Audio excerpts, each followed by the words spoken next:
4 շրջաբերականը, աչքիս առաջ գալիս է ձեր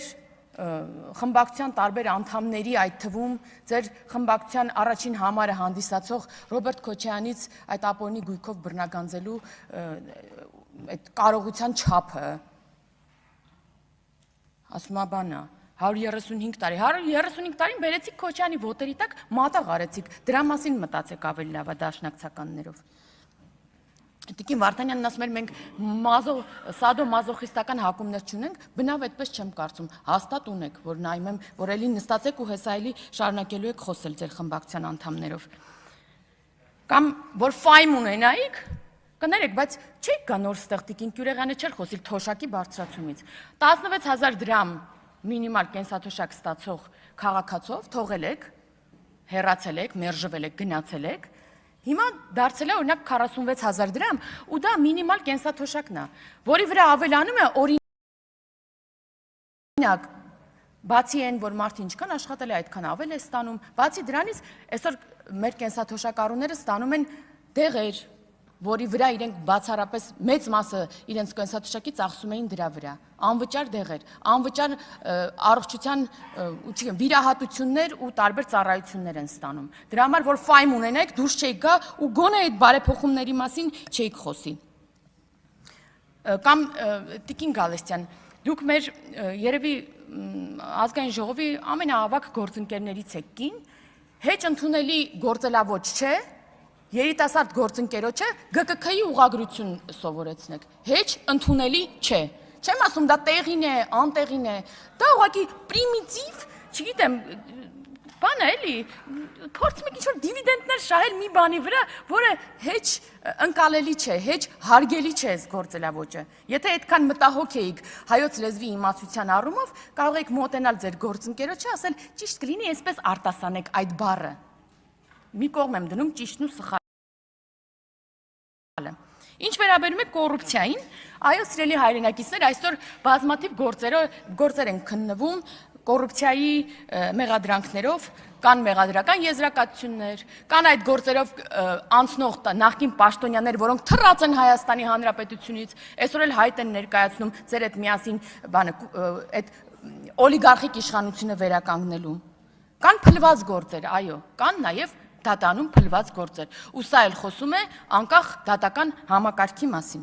Բայց անգամ մեկ փլված գործով օրինակ,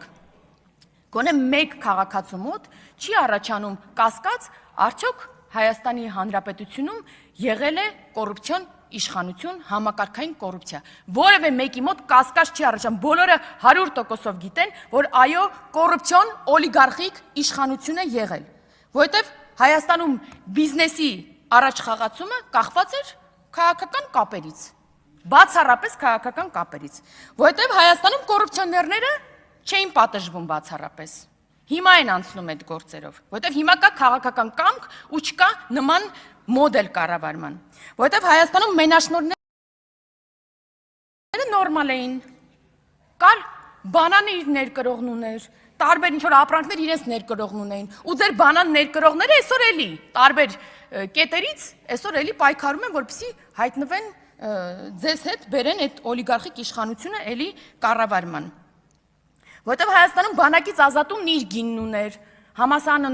ընդունվելը իր գինն ուներ, պրավաստանալն իր գինն ուներ, տարբեր շրջանում տարբեր գին ուներ։ Ու եթե միտեղ այդ գինը փոխվում էր,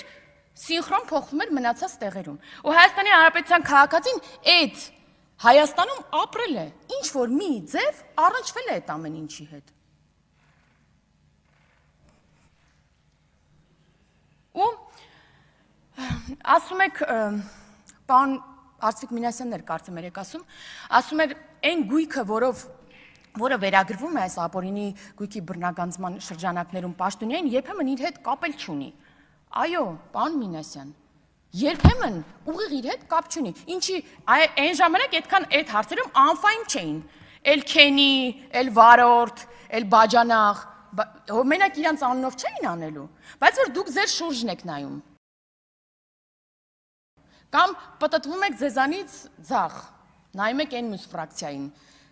Չեք հասկանում, որ ամբողջ կյանքում չինովնիկը, պետական ծառայողը չէր կարող այդ դղյակներն ունենալ, այդ կարողություններն ունենալ, միանգամից 26 գույք ապօրինի գույքով անցնել, անշարժ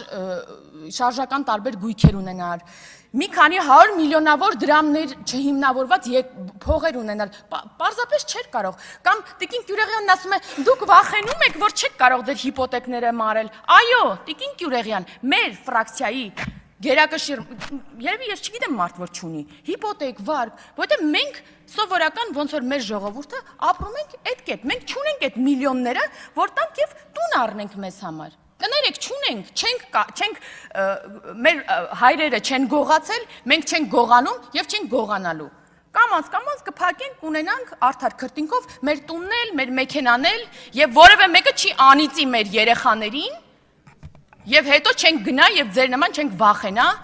բանից, բանտում հայտնվելուց։ Մեզ ամենաշատը մեր քաղաքացիները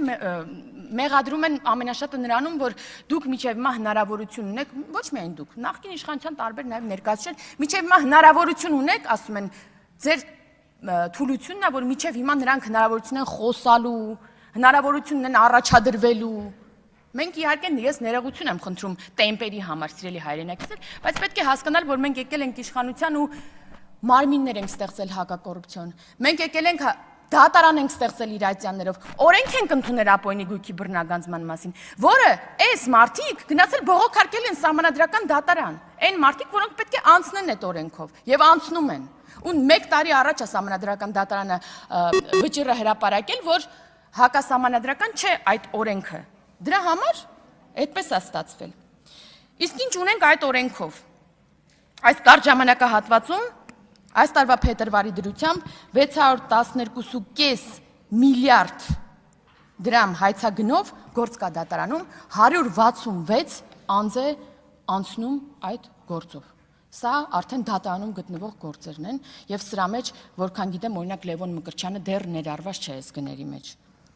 1568 անշարժ գույքի պահանջ կա, 356 շարժական գույքի, 467 իրավաբանական անձում մասնակցության։ Այս ամեն մեկը որ նայում ենք, ինչքան ջրամբար էլ կկառուցեինք, չգիտեմ, տարբեր թունելներ էլ կունենայինք, կամուրջներ էլ կունենայինք, ատոմակայաններ, ինչ ասես կունենայինք, եթե չգողանայիք, չլափեիք կներեք արտահայտությանս համար։ Էլ չեմ ասում են օտարած պետությունից, համայնքից, քաղաքացուց են գույքերը։ Մենակ Երևանում, նախորդ տարի հիշում եմ, միայն Երևանում 70 մանկապարտեզ է կեր է, 70 մանկապարտեզ է օտարել, կերել։ Էլ չեմ ասում են մի քանի տասնյակ մանկապարտեզները, որոնք ուղղակի տենց տվել եք ինչ-որ ուրիշ անհատույց եք տվել ինչ-որ մեկին օգտագործման եւ այլն։ Որ մեկի տակ իրականում, որ մեկի տակ փորում ենք, միլիարդներ են դուրս գալիս ու դղյակներ են դուրս գալիս ու հələ մի հատ էլ մինչև հիմա շարունակում եք ինչ-որ մեղադրանքներ ներկայացնել։